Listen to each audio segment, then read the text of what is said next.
बोलो सतगुरुदेव की जय हो।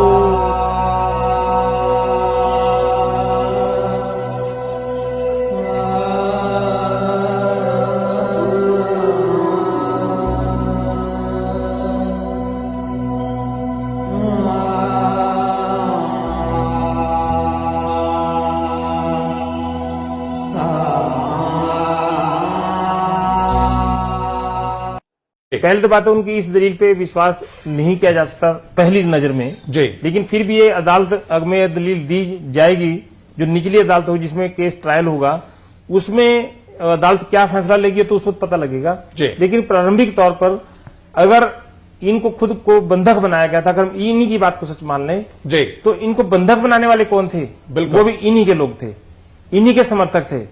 और जो अंदर महिलाएं और बच्चे जिनको बंधक जबरन तौर पर रखा हुआ था, जो महिलाएं और बच्चे बाहर निकले हैं उन सब ने ये बताया, पत्रकारों को बताया, पुलिस को भी बताया और अन्य जो वहां के नागरिक थे जो उनकी मदद कर रहे थे उनको भिजवाने के लिए उनके स्थानों पर, उनको भी बताया कि हमारे साथ जबरदस्ती करके हमें रोका गया और हमारे साथ जाती हुई। जी। तो ये बात तो बिल्कुल नहीं मानी जा सकती रामपाल की इस दलील में, इस ड्रामे में। एक प्रकार से जैसे पहले ड्रामे इनके अनुयायी या इनके समर्थक या इनके प्रवक्ता जी पहले ही झूठे या गलत बयान देकर भ्रम की स्थिति पैदा करते रहे और ये कहते रहे कि रामपाल आश्रम के अंदर नहीं है, उसका इलाज कहीं और बाहर हो रहा है।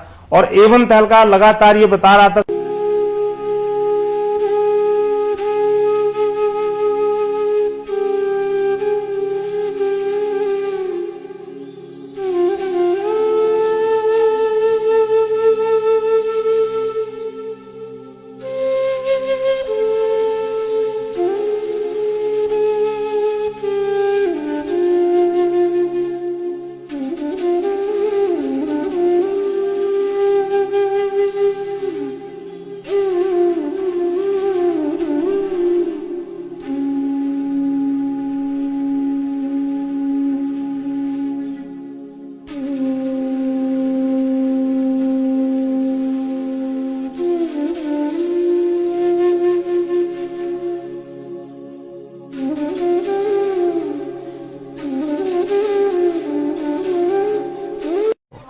हमारे साथ संत रामपाल जी के भाई महेंद्र दास भी मौजूद हैं। इनसे जानेंगे, महेंद्र दास जी, अचानक से हालात काफी बिगड़ते नजर आ रहे हैं, तो ऐसे तो काफी नुकसान होने की आशंका है। ऐसा हम तो शांतिपूर्ण तरीके से बैठे हैं, अपने आश्रम के अंदर हैं और ये बल प्रयोग करना चाहते हैं, हमें नाजायज तंग कर रहे हैं।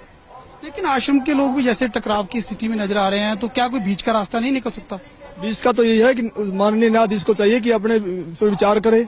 हमको डकैत नहीं है, इतना बड़ा ये केस नहीं है, एक कोर्ट की अवमानना केस उन्होंने खुद बनाया और खुद सुन रहे हैं, इसमें न्याय की उम्मीद है। लेकिन जिस तरह से पुलिस कह रही है यहाँ तो गिरफ्तारी करनी पड़ेगी क्योंकि हाईकोर्ट के आदेश हैं, तो क्या संत रामपाल आत्मसमर्पण कर सकते हैं? अब वो यहाँ है ही नहीं, तो स्वास्थ्य इलाज करवा रहे हैं, बाहर गए हैं, उनको बाहर शिफ्ट कर दिया हमने परसों। लेकिन क्या वो आत्मसमर्पण करने के लिए तैयार हो जाएंगे? अगर हमारी हाई कोर्ट में बेल कैंसिल करते हैं तो नहीं होंगे, तो नाजायज बेल कैंसिल करने जा रहे हैं। आज उस पर सुनवाई है। अब उस केस का इस अवमानना से क्या लिंक था? ये अवमानना बनाई इसीलिए गई थी कि उस बेल कैंसिल करके अंदर ठोक दें। एक सबसे बड़ा सवाल यही है कि आपका कहना है कि संत रामपाल आश्रम के अंदर मौजूद नहीं है। अगर संत रामपाल आश्रम के अंदर मौजूद नहीं है तो क्यों फिर पुलिस को रोका जा रहा है? पुलिस अगर जाकर के चेक करती है संत रामपाल नहीं होंगे तो पुलिस वापस चली जाएगी। क्योंकि यहाँ कल एसडीएम ने और डीसी ने बताया, एसडीएम आदेश पड़ रहा था कि हमने इसको सील कर लिया है, नाजायज तरीके सील करने के आदेश दिए, अपने आश्रम को नहीं छोड़े, आश्रम की सुरक्षा के लिए बैठे हैं अब हम। ठीक है जी, ओके। तो ये थे महेंद्र दास, संत रामपाल के भाई हैं और जो आश्रम के प्रवक्ता राज कपूर ने हमसे बात की। इनका कहना है कि आश्रम के लोग किसी भी हाल में पीछे नहीं हटेंगे, यानी कि अगर पुलिस आगे जाएगी तो इनका कहना है कि यह लोग अपनी जान तक देने के लिए तैयार हैं। यानी कि सीधा सीधा कह सकते हैं कि टकराव की स्थिति यहाँ पर पैदा हो चुकी है। अब देखना होगा कि ऐसे हालातों में आखिर इस मामले का निपटारा कैसे होगा, कैसे हाईकोर्ट के आदेश का पालन होगा और कैसे हो पाएगी संत रामपाल की गिरफ्तारी। कैमरामैन सुमित क्लियर के साथ Nripinder Singh Brar, ABP News, Barwala, Hisar.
Report आ चुकी है, आपको मेडिकल रिपोर्ट आ चुकी है, उसमें है कि आप बिल्कुल सही है, लेकिन कोर्ट को गुमराह कहीं न कहीं किया गया। ये कहा जाता रहा कि आप अस्वस्थ है, जिसकी वजह से कोर्ट में पेश नहीं हो पाए। अब स्वस्थ हो गया, मैं पहले बीमार था। रामपाल जी, आपकी जो बेल एप्लीकेशन थी वो भी अब रिजेक्ट कर दी गई है, जो 2008 में आपको बेल मिली थी कोर्ट की तरफ से, उसके बारे में क्या कहना है? धन्यवाद। जो पूरा विवाद हुआ उसमें 6 लोगों की जान गई, आपको कोई अफसोस है उस बात का? बहुत अफसोस है जी। नहीं, जो आपने अपने अनुयायियों को जिम्मेदार ढाल कौन है बनाया इस चीज़ का? और आप पीछे छुपे रहे, मैंने किसी को नहीं, वो आप सही मानते हैं? मैंने नहीं बनाया किसी को, वो अपने आप ही बन रहे थे, मुझे भी रोक रखा था। आपके ऊपर इतने इल्जाम है सर, आपके ऊपर इतने इल्जाम झूठे कैसे हैं आपके ऊपर? आपके गुंडे इतने खड़े थे वहाँ पे, हजारों आदमी हरियाणा पुलिस से। मेरे नीचे राष्ट्रीय समाज सेवा समिति। नहीं तो आपकी समिति है? अरे आपकी समिति है बाबा, आप अपने आप को संत कहते हैं, आप संत कहना लायक भी है? आप आपसे भी ये जवाब दीजिए, आपके वहाँ इतनी फोर्स, इतने गुंडे, इतने आर्मी खड़ी है हरियाणा पुलिस के ऊपर, आप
सर्वा संगत से मेरा आदेश है कि जो भी कार्रवाई की जा रही है, जैसे कोई समागम मनाया जाता है या कोई और कार्रवाई हो रही है, ये मेरे आदेश से ये सब भगत कर रहे हैं, जिनकी जो मैंने कमेटी बना रखी है। इनके ऊपर विश्वास करो, अगर इससे अलग चलोगे तो तुम गुरुद्रोही में आ जाओगे। मैं सबकी डिटेल मंगाऊंगा, कौन कौन क्या क्या बकवास कर रहे हैं, उनको फिर मिशन से निकाल दूंगा, ताकि ये खत्म हो जाओगे भगवान के दरबार से, समझ गए। जो कमेटी मैंने निर्मित बना रखी है वो मेरी सहमति से, मेरी आज्ञा से, मेरे से सलाह करके कदम उठाती है। ये अपने आप कोई भी कदम नहीं उठाते। जो भी कार्रवाई हो रही है ये मेरी हो रही है। अगर इनका कोई विरोध करता है तो मेरा और मेरे कबीर भगवान का विरोध करता है, वो पाप आत्मा है, वो हमारे मिशन से बाहर निकाल दिया जाएगा। ठीक है, इस की छोटियों को सबको डाल दो, बता दो हरामखोरों को जो इस मिशन का नाश करना चाहते हैं। ठीक है जी गुरु, सच्चा तो ये ऐसे कुसंगत होती है, वो बर्बाद करती है उन्हीं को जो मंद बुद्धि होते हैं। नहीं तो ज्ञानवान तुरंत सोच लेते ये कोई बात है। इतने दिन हो गए गुरुजी ने, 15 साल हो गए, मैं नाम देते न किसी को ऐसा कुछ कहा नहीं, कोई ऐसी दोगली बात करी नहीं।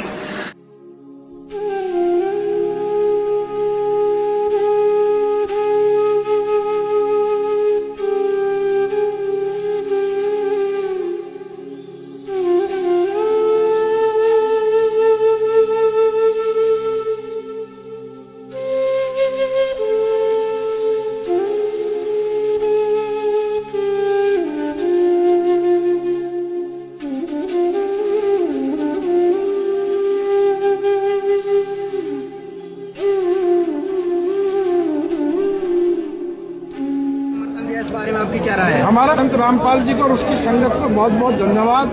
और उन्होंने हमें आज 11 लाख रुपए चंदा देकर भी आंदोलन में भी मदद की।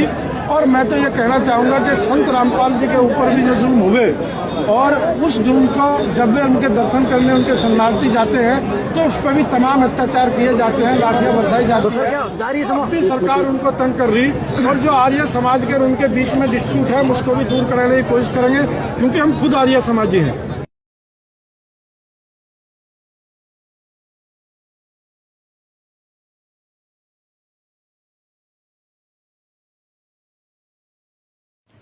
सत साहिब जी, अब सबसे पहले तो हमने करना ये है, जिस आत्मा ने परमपिता परमेश्वर सतगुरु रामपाल जी महाराज जी की सत भक्ति करके अपना आत्म कल्याण करवाना है, सबसे पहले उस आत्मा ने अपने दिलो दिमाग में इस बात को बैठा लेना चाहिए सृष्टि रचना को बार बार सुनकर और सतगुरुदेव जी के सत्संगों को आधार बनाकर कि वर्तमान में पृथ्वी पे कबीर परमात्मा मौजूद है, धरती पे भगवान है, और जिस आत्मा का दिल और उसकी आत्मा इस बात को स्वीकार कर लेगी, वो आत्मा कभी भी ज्ञान आधार से दूर होकर मनमाने तरीके से ना ही तो चल सकती है, और यदि मनमाने तरीके से कोई अन्य व्यक्ति उसको भक्ति मार्ग पर चलने की सलाह दे तो वो व्यक्ति कभी भी उसके झांसे में नहीं आ सकता है।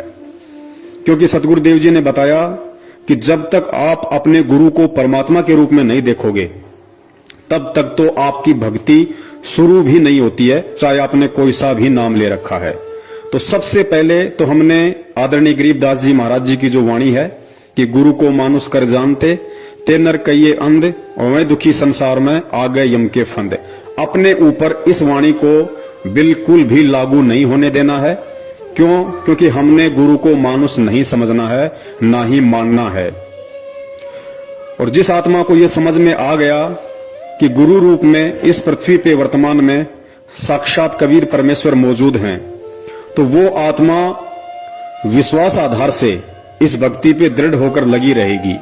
फिर उस आत्मा को चाहे कोई कितना ही भ्रमित करने की कोशिश करे, उसे कोई कितने ही उल्टे सीधे आदेश सुनाए, उसे कोई कितना ही डराए धमकाए, वो आत्मा ज्ञान आधार के विपरीत नहीं चल सकती है।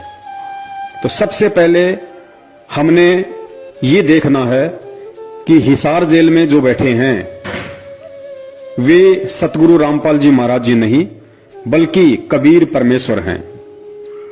और सबसे बड़ा धोखा जो संगत खा रही है, जितने भी इन कॉल एजेंटों के बहकावे में आकर, सतलोक आश्रम मैनेजमेंट हरियाणा वालों के बहकावे में आकर, इनके तानाशाही फरमानों की पालना करके जितने भी लोग अपने कर्म फोड़ रहे हैं या सतगुरुदेव जी के ज्ञान विपरीत कर्म कर रहे हैं, उन सब ने हिसार जेल में केवल संत रामपाल जी महाराज जी को देखा है और देख रहे हैं। वो आत्माएं हिसार जेल में कबीर परमेश्वर को नहीं देख रही। उन्हें लगता है कि संत रामपाल जी महाराज जी एक संत हैं, एक गुरु है, और परमात्मा तो कबीर जी हैं जो सतलोक में बैठे हैं। और यही कारण है कि वो आत्माएं पिछले 6 वर्षों से धोखे पे धोखे खाए जा रही हैं। पुण्यात्माओं, विचार करना, 1 सेकंड के लिए आप भूल जाइए कि हिसार जेल में संत रामपाल जी महाराज बैठे हुए हैं। आप हिसार जेल में उस कबीर परमेश्वर को देखिए जिनकी हम दाढ़ी मूंछ वाली फोटो देखते हैं। आप भूल जाइए कि कोई संत रामपाल जी महाराज जी भी हैं। आप ये देखिए कि हिसार जेल में वर्तमान में जो बैठे हैं वे कबीर परमेश्वर बैठे हैं, सफेद दाढ़ी मूंछ वाले बैठे हैं।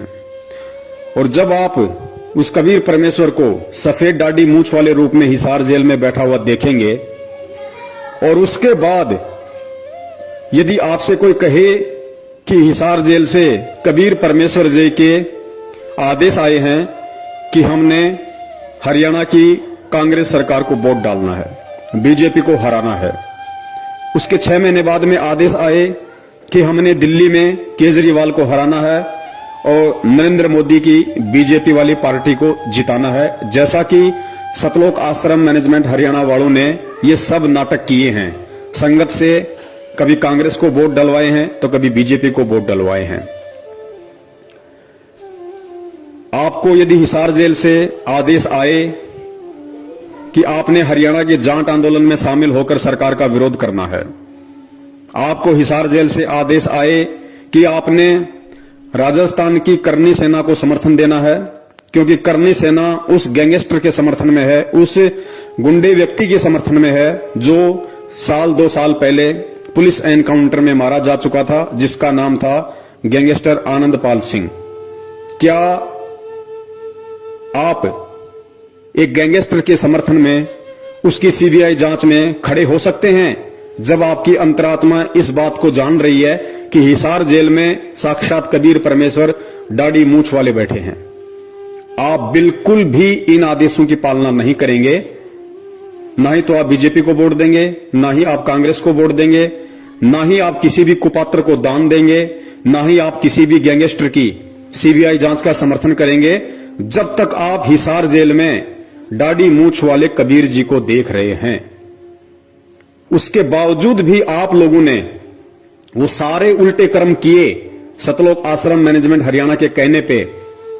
आप लोगों ने कांग्रेस को भी वोट दिए, आप लोगों ने बीजेपी को हराने के लिए कांग्रेस का समर्थन किया। फिर अगले 6 महीने बाद में दिल्ली में आप लोगों ने बीजेपी को जिताने के लिए केजरीवाल की गवर्नमेंट का विरोध किया, लोगों को जा जाके उत्साहित किया कि केजरीवाल को हराना है, बीजेपी को जिताना है। उसके बावजूद भी आप लोगों ने उसी गैंगस्टर आनंदपाल सिंह की सीबीआई जांच का समर्थन किया और आपने उसी राजपूत करनी सेना को राजस्थान के अजमेर में एक सभा के दौरान 5 लाख रुपए का चेक दिया। और उसके बाद उसी राजपूत करनी सेना का जब भिवानी के अंदर सम्मेलन था तो वहां भी आप लोग शामिल हुए। क्यों शामिल हुए? क्योंकि आप हिसार जेल में उस कबीर परमेश्वर को नहीं देख रहे थे, बल्कि आप हिसार जेल में संत रामपाल जी महाराज जी को देख रहे थे।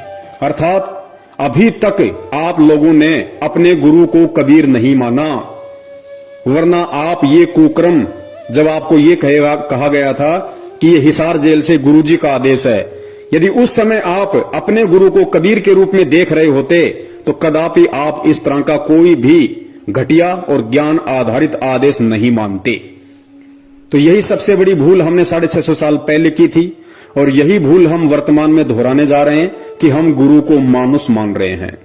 और परमेश्वर की वाणी है कि गुरु मानुष कर जानते ते नर कहिए अंध, होवें दुखी संसार में और आग गए यम के फंद।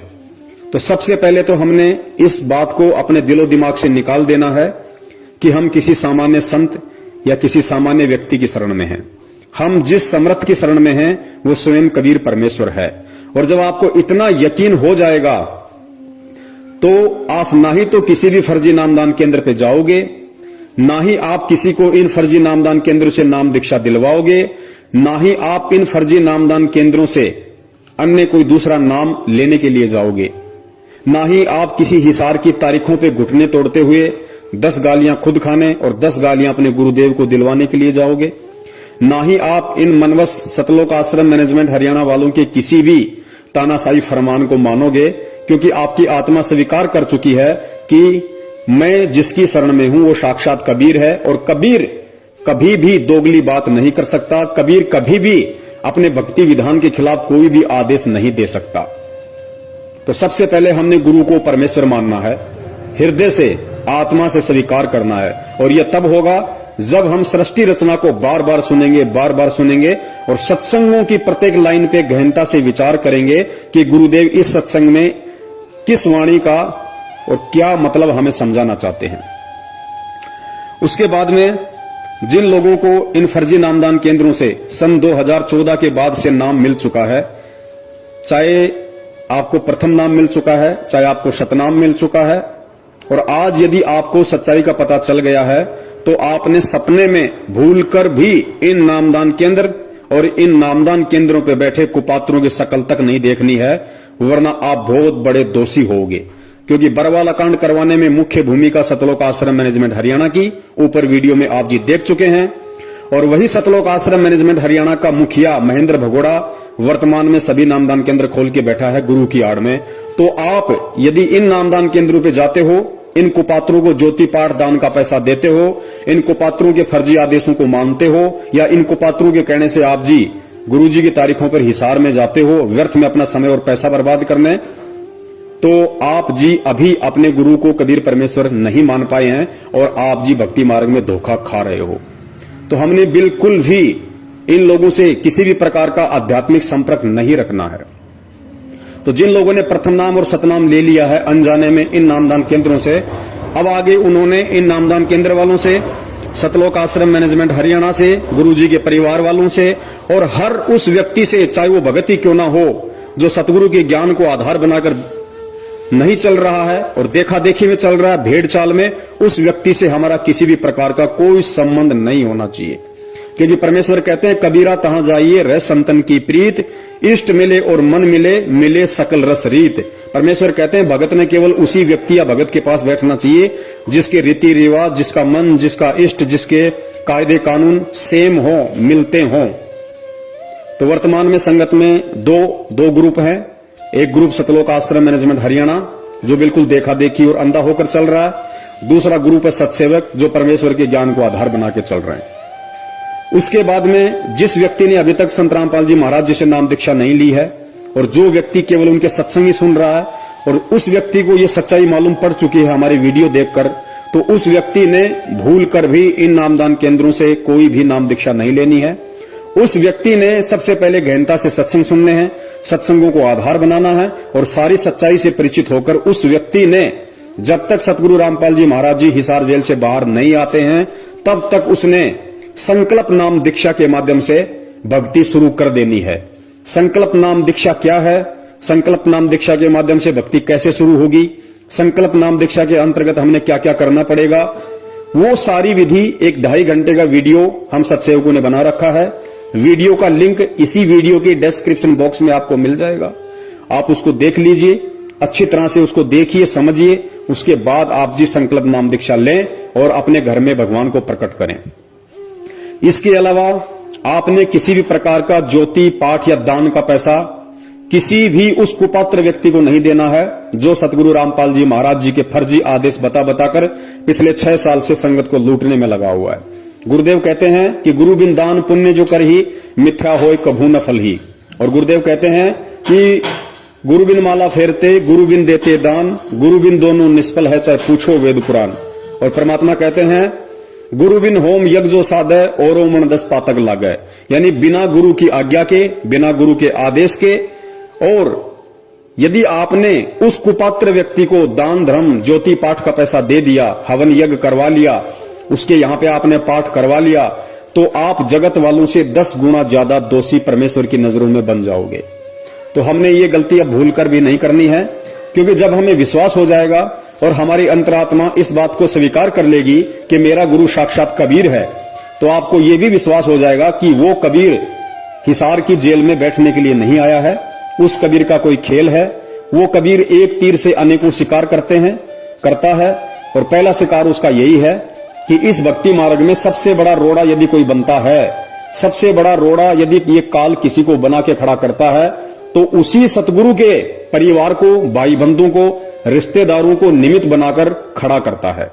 तो सतगुरु रामपाल जी महाराज जी ने सबसे पहले इस सतलोक आश्रम मैनेजमेंट हरियाणा अपने परिवार वाले, अपने रिश्तेदार, जो भी ये मैनेजमेंट है, जितने भी कोऑर्डिनेटर हैं, नामदान संचालक है, इन सबको ज्ञान आधार से प्रत्येक भगत के हृदय में ये जमा देना है कि हमने यदि भक्ति करनी है, यदि कबीर की भक्ति करनी है, हमने यदि सतलोक जाना है, तो हमने केवल और केवल अपने सतगुरुदेव जी के वचन और उनके ज्ञान को ही आधार बनाकर चलना पड़ेगा। और सतगुरु का उसके सत्संगों के अतिरिक्त अन्य कोई भी किसी प्रकार का आदेश नहीं होता है। सतगुरु का जो भी आदेश है वो उनका सत्संग है। सत्संगों से बाहर सतगुरु कभी भी दोगली बात करते हुए अन्य आदेश नहीं देता है। जिस प्रकार इन लोगों ने उसी कबीर परमेश्वर का नाम लेकर हमसे राजनीतियां करवा दी, हमसे आरक्षणबाजियां करवा दी, हमें अनेक प्रकार के सामाजिक संगठनों के धरनों में बैठा दिया, हमसे राजनीतिक पार्टियों का समर्थन और उनकी वोटिंग के लिए गली गली गांव गांव जाकर हाथ फैलवा दिए, हमारे से गुंडों की सीबीआई जांच करवा दी, कुपात्रों को लाखों की संख्या में, करोड़ों में दान दिलवा दिया। तो हमने अब ये गलतियां बिल्कुल भी नहीं करनी है। उसके बाद जिस आत्मा ने ज्योति या पाठ करवाना है या जिसकी इच्छा है, क्योंकि परमेश्वर कहते हैं कि साल में एक बार पाठ का संकल्प अवश्य करवाना चाहिए। तो साल में एक बार का मतलब है, वर्तमान में गुरुदेव जेल में है, आज हमारे बीच में शरीर रूप में नहीं है, तो परमेश्वर ने उसकी विधि बता रखी है। परमेश्वर ने कहा कि साधु भूखा भाव का, धन का भूखा नाही, और जो कोई धन का भूखा वो साधु भी नहीं। यानी जो असल में संत होगा, सतगुरु होगा, जो कबीर होगा, वो माया का भूखा नहीं होता, वो धन का पैसे का भूखा नहीं होता, वो केवल भाव का भूखा होता है। तो हमने जहां अपने घर में परमेश्वर का दरबार लगा रखा है, वहां पे हमने दंडवत प्रणाम करके, यदि हमने ज्योति संकल्प करनी है तो हम ज्योति की प्रार्थना करेंगे, यदि हमने पाठ का संकल्प करना है तो हम पाठ का संकल्प करेंगे, और परमेश्वर को दंडवत करके हम ये प्रार्थना करेंगे कि हे परमपिता परमेश्वर, आपका दास या दासी आप जी के चरणों में ज्योति का संकल्प करता है। हे परमेश्वर, इस दास के इस संकल्प को स्वीकार करें, और परमात्मा जिस दिन आप साक्षात हमें दर्शन देंगे, जब आप आश्रम में आएंगे, परमेश्वर उस समय, आज मैं जो संकल्प कर रहा हूं आपकी प्रेरणा से, परमेश्वर उस समय जो भी पैसा आप बताएंगे, आप कहेंगे, उतना पैसा मैं आप जी के कर कमलों में दूंगा। तो साधु भूखा भाव का, धन का भूखा नहीं। परमेश्वर अंतर्यामी होता है, घट घट का वासी होता है। इस तरीके से हमने ज्योति पाठ का संकल्प करना है। सेम लाभ परमात्मा देंगे, क्योंकि ये सतगुरु का वचन है और भक्ति मार्ग में सतगुरु का वचन ही सर्वोपरि होता है, सर्वोत्तम होता है और सतगुरु का वचन ही उनके सत्संग होते हैं। इसके अलावा सतगुरु का यदि कोई सबसे बड़ा आदेश है तो सतगुरु के द्वारा हमें जो नित्य नियम दिया गया है वो सतगुरु का सबसे बड़ा आदेश है। हम सुबह सुबह जो नित्य नियम करते हैं वो केवल हमारे लिए आदेश है, सतगुरु का वो हमारे लिए आदेश है। हमने उन वाणियों पे अमल करना है, हम सभी ने उन वाणियों के अनुसार अपनी रहनी और करनी को करना है, जिससे कि सतगुरुदेव जी प्रसन्न हो, सतगुरुदेव जी हम पे खुश हो और हमारे को भक्ति धन से परिपूर्ण करें। तो आपने इस तरीके से जब तक सतगुरु रामपाल जी महाराज जी हिसार जेल से बाहर नहीं आ जाते हैं तब तक आपने इस ज्ञान को आधार बना के रखना है। और जब तक हम ज्ञान को आधार बना के नहीं चलेंगे, ज्ञान को आधार नहीं बनाएंगे, सतगुरु कभी भी हमारे से प्रसन्न नहीं होगा। परमेश्वर ने कहा कि 3 युगों से तुम्हें ये धर्म के ठेकेदार इसी तरह भगवान की आड़ में लूटते आए हैं और वर्तमान में भी यदि हम इन काले अंग्रेज और धर्म के व्यापारी सतलोक आश्रम मैनेजमेंट हरियाणा के हाथों लूटते रहेंगे, पिटते रहेंगे, तो पुण्यात्माओं फिर क्या फायदा उस परमेश्वर का ये शिक्षा देने का, और क्या फायदा फिर उस परमेश्वर से ये तत्व ज्ञान लेने का, और क्या फायदा फिर ये कबीर की भक्ति करने का। तो हमने हर स्थिति में सतगुरुदेव जी को खुश करना है, सतगुरुदेव जी को प्रसन्न करना है। और एक चीज अपने दिलो दिमाग से निकाल देना कि सतगुरुदेव किसी भी कानूनी प्रक्रिया से बाहर आएंगे। सतगुरु यदि बाहर आएगा तो अपने बच्चों को ज्ञान आधार से चलता हुआ देखकर आएगा, क्योंकि यदि हम अपने गुरु को कबीर मान रहे हैं और मान चुके हैं तो ये भी निश्चित है कि इस दुनिया की कोई भी जेल उस कबीर को 4 दीवारी में कैद करके नहीं रख सकती। वो कबीर अनंत कलाओं का स्वामी है, वो एक रूप में जेल में है, दूसरे रूप में हम सबके घर में और घट में विराजमान है, तीसरे रूप में वो सतलोक में बैठा हुआ है। और परमेश्वर भी कहते हैं कि मोकू कहां ढूंढे रे बंदे, मैं तो तेरे पास में। परमेश्वर हमें रोज संध्या आरती में पढ़ाते हैं कि घट ही में गंगा, घट ही में यमुना और घट ही में है जगदीश, सतगुरु तारेंगे। तो जब तक हम इन वाणियों पर विश्वास और अमल नहीं करेंगे और हम उस कबीर परमेश्वर को, उस गुरुदेव को यदि हम अपनी अज्ञानता और मूर्खता के चलते हम उनको नामदान केंद्रों पे देखेंगे, हम उनको हिसार में देखेंगे, हम उनको मैनेजमेंट के जो कि काल एजेंट है उसके सत्संगों में देखेंगे, तो पुण्यात्माओं हम कभी भी उस परमात्मा के दिल में जगह नहीं बना पाएंगे और कभी भी हम ज्ञान आधार से इस भक्ति पे नहीं चल पाएंगे। और जब तक हम ये दोनों गलतियां करते रहेंगे परमात्मा कभी भी हम पे प्रसन्न नहीं होगा।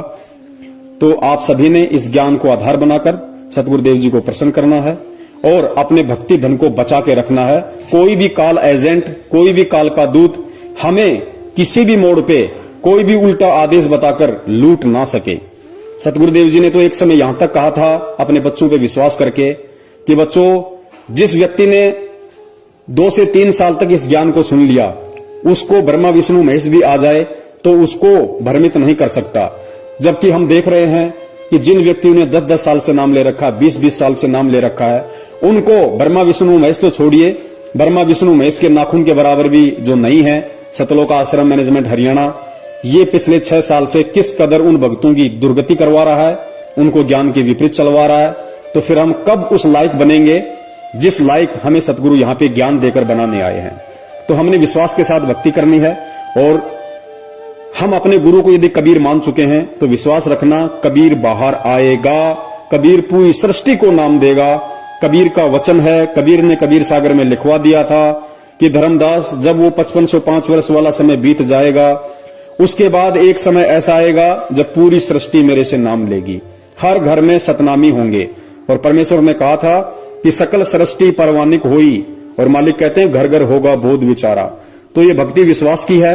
अगर विश्वास नहीं है तो चाहे आप कितनी ही भक्ति कर लो, कितना ही आप दिखावा कर लो, कितना ही आप दान धर्म कर दो, आपको कुछ भी मिलने वाला नहीं है। ठीक है, जो आप ये 5 यज्ञ आप जी करते हैं ये आपको मिल जाएगा, लेकिन आपको कबीर और उसका सतलोक नहीं मिलेगा। तो इस तरीके से सतगुरु रामपाल जी महाराज जी के हिसार जेल से आने तक, और विश्वास रखना सतगुरु चाहे आए कल, सतगुरु चाहे आए 10 साल बाद, सतगुरु चाहे आए 20 साल बाद, और चाहे सतगुरु की मौज वो जेल से ना आए, लेकिन हमने यदि उनको कबीर मान लिया है, सतगुरु मान लिया है, तो हमने ज्ञान आधार की पूंछ पकड़ के इस भक्ति मार्ग पे निश्चिंत होकर लगे रहना है। क्योंकि पुण्यात्माओं, विचार करना, सतगुरु के मिलने से पहले आप और हमें बिल्कुल भी नहीं पता था कि सतगुरु क्या होता है, सतलोक क्या है, मोक्ष क्या है, और हमारा ये जीवन प्राप्त करने का मकसद क्या है। तो परमात्मा ने खुद ही हमारा हाथ पकड़ा, खुद ही हमें ये जानकारी करवाई। तो निश्चित सी बात है पुण्यात्माओं, जब हमारी कोई औकात ही नहीं है, जब हमारी अपनी कोई सोच और विचार ही नहीं है, और कबीर परमेश्वर ने खुद हमें एक सोच दी, हमें एक विचार दिया, हमें इस भक्ति मार्ग पे लगाया, तो जाहिर सी बात है हमें सतलोक पहुंचाने का काम, हमें सतलोक में बैठाने की जिम्मेदारी स्वयं उस कबीर परमेश्वर की है। अब वो उनकी मर्जी, वो चाहे तो इस जन्म में बैठा दे, वो चाहे तो अगले 10 जन्म के बाद बैठा दे। हमें बिल्कुल भी इस बात की चिंता नहीं करनी है, क्योंकि हम अपना सब कुछ कबीर परमेश्वर को सौंप चुके हैं। ऐसा नहीं है कि हम आज पहली बार उस कबीर परमेश्वर की शरण में आए हैं। अनंत युग हो गए हमें इस परमात्मा की शरण में रहते हुए, और जब अनंत युग बीत जाते हैं तब ये ज्ञान थोड़ा थोड़ा समझ में आने लगता है। क्योंकि परमेश्वर ने मीराबाई के लिए कहा था कि साधु से ती मस्करी, चोरा नाल खुशहाल, मल अखाड़ा जीतेंगे ये युगों युगों के माल। मल अखाड़ा यानी भक्ति रूपी अखाड़ा केवल वही आत्मा, वही पहलवान जीतेगा जो युगों युगों से कबीर परमेश्वर की भक्ति करता आ रहा है। तो जितनी बार भी हम इस कबीर परमेश्वर की शरण में आए हैं, हर बार हम यही सोचते थे कि अब की बार हमारा मोक्ष पक्का है, अब की बार हमारा मोक्ष पक्का है, जैसा आज हम वर्तमान में सोच रहे हैं। लेकिन क्या उन युगों में हमारा मोक्ष हुआ? नहीं हुआ। हमारे चाहने से कुछ नहीं होगा, क्योंकि परमेश्वर कहते हैं कि मनु मनोरथ ना कीजिए, तेरा किया ना होए, जय पानी से घी निकले तो लूखा खाए ना कोई। तो जब हमने अपना तन मन धन सब कबीर परमेश्वर को सौंप दिया है, तो हमने निश्चिंत हो जाना चाहिए कि वो परमेश्वर अब हमें 84 लाख योनियों में नहीं जाने देगा। जब तक हम पार नहीं हो जाते, जब तक हम सतलोक में नहीं पहुंच जाते, तब तक वो परमेश्वर हमें मानव जन्म देकर अपनी शरण में लेता रहेगा। तो इतना आश्वस्त प्रत्येक उस आत्मा को हो जाना चाहिए जो आत्मा अपने सतगुरु में कबीर को देख रही है। और यदि कोई अपने गुरु को संत रामपाल मान रही है, उन्हें एक मां के पेट से जन्म लिया हुआ जीव मान रही है, उन्हें मानुष समझ रही है, उस आत्मा की तो फिर दास कुछ नहीं कह सकता। उस आत्मा का तो फिर अपना संस्कार है, जैसा उसे मिलेगा वैसा ही उसे मिलना है। दास यहां जो बात कर रहा है, जो बता रहा है, वो केवल उस ज्ञान आधारी आत्मा के लिए बता रहा है जो आत्मा इस भक्ति मार्ग पर ज्ञान को आधार बनाकर और अपने मोक्ष प्राप्ति के मकसद से जुड़ी है या फिर आगे जुड़ने वाली है। तो दास का यही निवेदन है, इस विधि से यदि आप जो करते हैं, जो विधि परमेश्वर का ज्ञान बोलता है, मेरे अपने कोई विचार नहीं है, मेरी अपनी कोई सोच नहीं है, मैं 2 कौड़ी का जीव हूं। आज अगर मैं कुछ बोल पा रहा हूं तो केवल परमेश्वर की रजा से, उन्हीं के ज्ञान आधार अनुसार बोल पा रहा हूं। दास की स्थिति केवल वैसी है जैसा कि कहते हैं कि अल्लाह मेहरबान तो गधा पहलवान, इससे बढ़कर कोई औकात नहीं है। जिस भाई को उचित लगे वो सतगुरु रामपाल जी महाराज जी के इसार जेल से आने तक इस विधि से इस सत भक्ति मार्ग पे लगा रहे, और जिस भाई को नहीं मानना है तो भक्ति मार्ग में किसी पे कोई बाध्यता नहीं है। परमेश्वर ने आत्माओं को सतलोक में भी स्वतंत्र रखा हुआ था, और परमेश्वर ने यहाँ भी आत्माओं को स्वतंत्र रखा हुआ है। और काल भगवान के साथ वचन था, काल ने कहा था कि परमात्मा आप धरती पे जाओगे, अपना ज्ञान प्रचार करोगे, जो आपके ज्ञान को समझकर आपको स्वीकार करे वो आपका, और जो आपके ज्ञान को स्वीकार ना करके आपको स्वीकार ना करे वो परमेश्वर मेरा, आप जबरदस्ती किसी को ना ले जाना। और सतलोक में भी यही था, परमात्मा ने हम सभी आत्माओं को स्वतंत्र रखा हुआ था। जब काल ने कहा कि परमात्मा मुझे ये आत्माएं दे दो, तो परमेश्वर ने उसको मना कर दिया कि सब कुछ दे सकता हूं, और ब्रह्मांड चाहिए तो और ले ले, लेकिन ये आत्मा मेरा निज अंश है, ये मैं तुझे नहीं दे सकता। हाँ, यदि कोई आत्मा अपनी स्वेच्छा से तेरे साथ में जाना चाहे तो वो तू ले जा सकता है। इसका मतलब परमात्मा ने वहां पे भी आत्मा को स्वतंत्र रखा हुआ है। और वहां जब आत्माओं ने उस स्वतंत्रता का दुरुपयोग किया, नाजायज फायदा उठाया, तो उसका जो परिणाम है, जो सजा है, आज हम यहाँ अनंत युगों से गधे, कुत्ते और सुअर बनकर भोग रहे हैं। और वर्तमान में भी उसी परमात्मा ने हमें स्वतंत्र रखा हुआ है। और स्पेशली हिसार जेल जाने के बाद तो हम सबको खुला छोड़ दिया, बिल्कुल हमें अपने से अलग कर दिया कि अब तुम केवल मेरे द्वारा दिए गए ज्ञान को आधार बनाकर चलो, और ये साबित करो कि तुम कितना मुझे पहचान पाए, कितना तुम इस भक्ति मार्ग को पहचान पाए, और कितना अभी तुम सतलोक जाने के लिए तैयार हुए हो। तो आत्मा आज भी स्वतंत्र है, और स्वतंत्रता का ये फायदा काल उठा रहा है कि काल अपना चाल खेलकर, अपना दाव खेलकर इन आत्माओं को उसी गुरु की आड़ में, उसी गुरु के नाम से कभी राजनीति करवाता है, कभी आरक्षणबाजी करवाता है, कभी गुंडों की सीबीआई जांच करवाता है, कभी मनमाने तरीके से ज्योति पाठ करवाता है, तो दान का पैसा लेता है, जो कि सतगुरु के भक्ति विधान में बिल्कुल भी नहीं है। तो समझना आप लोगों ने है, विचार आप लोगों ने करना है किस तरह से, किस विधि से आपने परमेश्वर को खुश करना है और अपना ये अनमोल मानव जीवन सफल बनाना है। दास ने जो कहना था सतगुरु आशीर्वाद से संदेशा आप जी को दे दिया, क्योंकि सेवक का काम केवल संदेशा देने का होता है, जबरदस्ती उसकी पालना करवाने का नहीं होता है। आगे आपकी अपनी सोच, आपकी अपनी बुद्धि, आप किस तरीके से इस भक्ति मार्ग पर चलते हैं और किस तरीके से आप अपने सतगुरु को प्रसन्न करते हैं। सत साहिब, जय हो बंदी छोड़ की। बंदी छोड़ सतगुरु रामपाल जी महाराज की जय हो। साहेब जी सतगुरुदेव की जय हो। जगत गुरु तत्वदर्शी संत रामपाल जी महाराज की जय हो। बंदी छोड़ जग परम पिता परमात्मा केशव कबीर साहेब की जय हो। बंदी छोड़ जगत गुरु तत्वदर्शी संत रामपाल जी महाराज की जय हो। सत साहेब जी। जयपुर वाले पवन भगत तन कर दिया पर्दा फास, रे घबराना नहीं। जयपुर वाले पवन भगत तन कर दिया पर्दा फास, रे घबराना नहीं।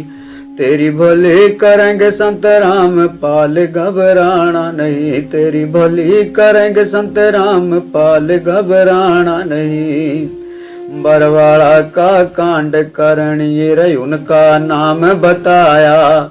मैनेजमेंट और सेवा समिति ने ऐसा जुल्म कमाया। मैनेजमेंट और सेवा समिति ने ऐसा कहर कमाया। दूत काल के बन गए भगत भाई, दूत काल के बन गए भगत भाई। करके गुरु को बदनाम, रे घबराना नहीं। जयपुर वाले पवन भगत तन कर दिया पर्दा फास, रे घबराना नहीं। तेरी भली करेंगे संत राम पाल, घबराना नहीं। जगत गुरु संत राम पाल जी जाते जाते बता गए, सेवा समिति मेरी नहीं या मीडिया में सब सुना गए। जो भी जुल्म करा मेरे पर, जो भी जुल्म करा मेरे पैवा, सब मैनेजमेंट का काम, रे घबराना नहीं। जयपुर वाले पवन भगत तन कर दिया पर्दा फास, रे घबराना नहीं। तेरी भली करेंगे संत राम पाल, घबराना नहीं। छुपा रहा मैं मार यूं देते, अखबारों में लिख दिया। बना बनाया मेरा घर उजाड़ा, प्रशासन को बयान दिया। बना बनाया मेरा घर उजाड़ा, प्रशासन को बयान दिया। मैनेजमेंट और सेवा समिति ने, मैनेजमेंट और सेवा समिति ने कर दिया जीना हराम, रे घबराना नहीं। जयपुर वाले पवन भगत तन कर दिया पर्दा फास, रे घबराना नहीं। तेरी भली करेंगे संत राम पाल, घबराना नहीं। पुलिस रिमांड में रामपाल जी ने सीधे तौर पर नाम धरा। राम कुमार डाका बलजीत राजेंद्र ने जुल्म करा। राम कुमार डाका बलजीत राजेंद्र ने जुल्म करा। राज कपूर साथ में शामिल, राज कपूर साथ में शामिल।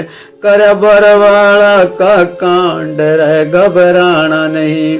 जयपुर वाले पवन भगत तन कर दिया पर्दा फास, रे घबराना नहीं। तेरी भली करेंगे संत राम पाल, घबराना नहीं।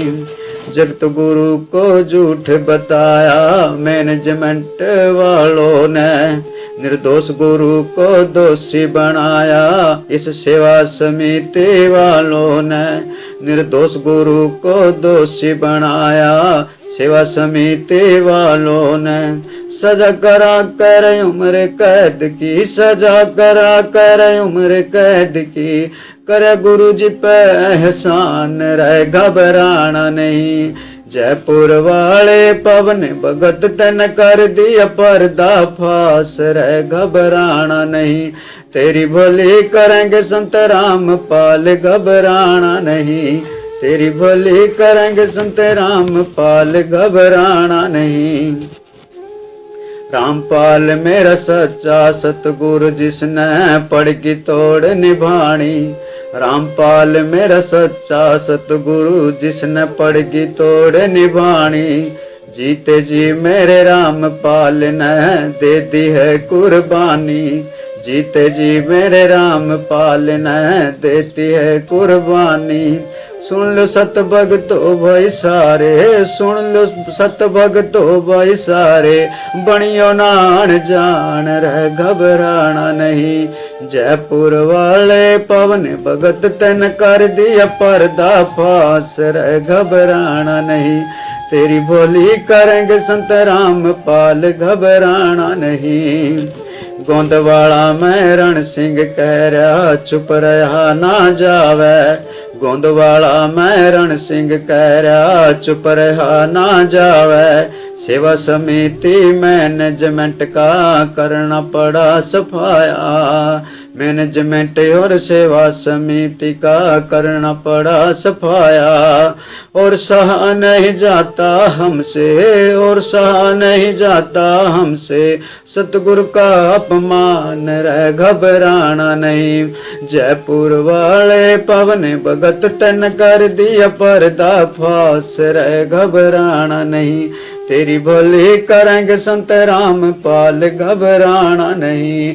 जयपुर वाले पवन भगत तन कर दिया पर्दा फास, रह घबराना नहीं। तेरी भली करेंगे संत रामपाल, घबराना नहीं। तेरी भली करेंगे संत रामपाल, घबराना नहीं। सत साहेब जी।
बोलो सतगुरुदेव की जय हो।